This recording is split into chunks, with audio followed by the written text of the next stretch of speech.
Now we will start part 1. I will ask some questions about personal information. What is your full name?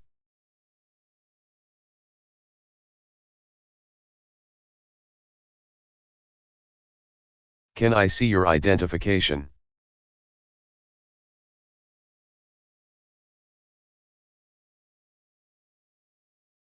Do you live in a house or a flat? I live in a 2-bedroom, 2-bathroom, small kitchen, and sitting room apartment with my friend in the south of the city, which is close to my university. Which is your favorite room? My bedroom is probably my favorite place. I spend most of my time there after school because it's my private space in the apartment. I can also do something, such as listen to music, without bothering my roommate there. Can you describe it? Well, it's not particularly large, but even so, it feels pretty spacious. There is a bed, a big desk, and a rather beautiful oil painting of the city where we live on the walls. It's quite a pretty room with lots of natural light. Let's talk about help. Do you usually help people around you? Yes, I helped people as much as I could. As you know, we are human beings, not isolated. Instead, we need support and help from one another. Assisting others in times of need contributes to a more harmonious and interconnected society. How do you help people around you, such as neighbors, family, and friends? Helping those around us involves acts of kindness, support, and consideration. We can help with chores or offer to watch their kids, be good listeners, or help with tasks when needed. Do your parents teach you how to help others? In my memory, my parents did not particularly say how to help others, but they showed me how to help others, for example, donating money to charity and cleaning snow for neighbors. There are more questions about running. Do you like running? Yes, I like running, but it is not a professional athletic pursuit for me, and it just means jogging for exercise. I jog around the park in my neighborhood almost every day because it keeps me fit and healthy. Where do you usually go running? As I said before, I usually jog around the park in my neighborhood. It only takes me a few minutes to get there to enjoy the music while very enjoyable jogging. Which places do you think are perfect for running? Ideal places for running include scenic trails in parks, beachfront paths, and picturesque countryside roads. Locations with flat terrain, good scenery, and low traffic are all good choices. Do you think running is an excellent way to stay healthy? Yes, running is an excellent way to stay healthy. Regular running can strengthen muscles and bones, boost immune function, and increase longevity. However, it's important to start gradually and avoid injury. For part 2, here is a card. You have 1 minute to look and prepare questions on it before we begin, and you can make some notes. I would like you to talk about that topic for 1 to 2 minutes. Your 1-minute preparation time begins now.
Several years ago, during a road trip through the scenic landscapes of the Scottish Highlands, my friend and I found ourselves relying on a paper map in a quaint village called Glencoe.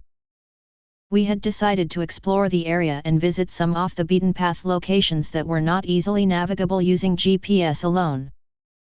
As we strolled through the charming village, we saw an old bookstore that sold local crafts and detailed paper maps of the region. We also purchased local crafts and a map in case we need it. It was hard to say whether we were lucky or not. The GPS suddenly stopped after we left the bookstore to explore the area. At first, we all panicked, and soon, one of my friends reminded we could look at the paper map. The paper map was unfolded on the hood of our car. It provided a tangible connection to the landscape and offered a broader perspective of the area than our digital devices could convey. We mapped out the route that would follow winding roads through majestic valleys and towering mountains. In contrast to digital navigation's instant and sometimes impersonal nature, the paper map invited us to immerse ourselves in the unfolding landscape. We marked points of interest, identified landmarks, and marveled at the intricate details the cartographers had captured. That day in Glencoe became more than just a road trip. It transformed into a memorable exploration fueled by the simplicity and charm of a paper map, creating a unique and tactile connection between us, the landscape, and the art of navigation. Now we will continue with part 3. I will ask you some more questions related to the topic of part 2. What do people usually do when they get lost?